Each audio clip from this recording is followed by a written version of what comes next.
किसी भी इंसान को किसी चीज़ की इतनी लत कैसे लग सकती है। दोस्तों, आपने गोपालगंज का जो मामला पेश आया है उससे आप सुना होगा कि गोपालगंज के अरना बाज़ार में एक इमाम साहब की हत्या कर दी गई और हत्या करने वाला कोई और नहीं बल्कि उन्हीं का एक मुक्तदी निकला। पूरी बात यह है, जो पूरी जानकारी निकल कर आ रही है, बिल्कुल दिल को झंझोड़ देने वाली बात है। पूरी खबर यह है कि एक इंसान, एक व्यक्ति, एक नौजवान जो मोबाइल का इतना आदी था कि उसने मोबाइल के चक्कर में इमाम साहब की हत्या कर दी। उस व्यक्ति ने, जिस लड़के ने इमाम साहब की हत्या की है, उसके पास एक फ़ोन था जो कि 2 महीना पहले ही टूट गया।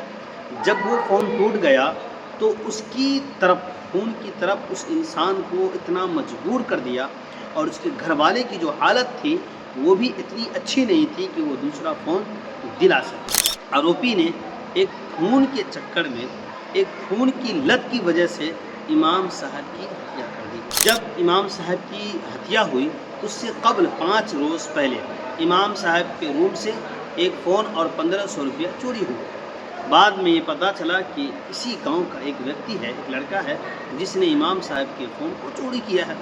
जब ये बात इमाम साहब को मालूम हो गई, मोबाइल इमाम साहब को मिल गया, फिर इमाम साहब जो थे वो पंचायत बैठाने वाले थे।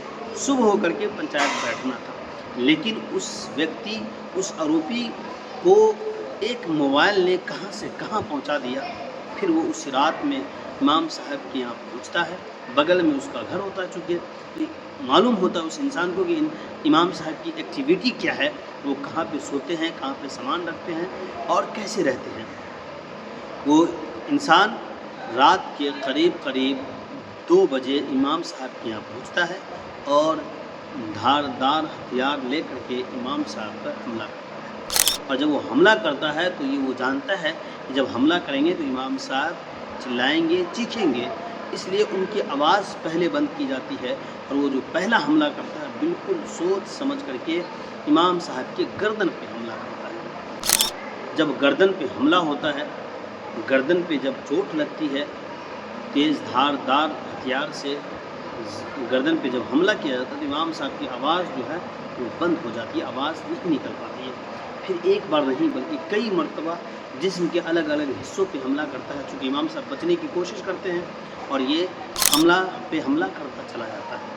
आखिर इमाम साहब की हत्या हो जाती है। तो अब ज़रा सोच कर देखिए कि एक मोबाइल की लत ने इंसान को कहाँ से कहाँ पहुँचा दिया और एक इंसान, एक व्यक्ति मोबाइल के चक्कर में एक इमाम साहब की हत्या करता है और उनके मोबाइल को चुरा लेता है। इसलिए आप अभी से अपने बच्चों पे गौर करें कि मेरा बच्चा मोबाइल यूज़ कर रहा है तो किस हद तक यूज़ कर रहा है।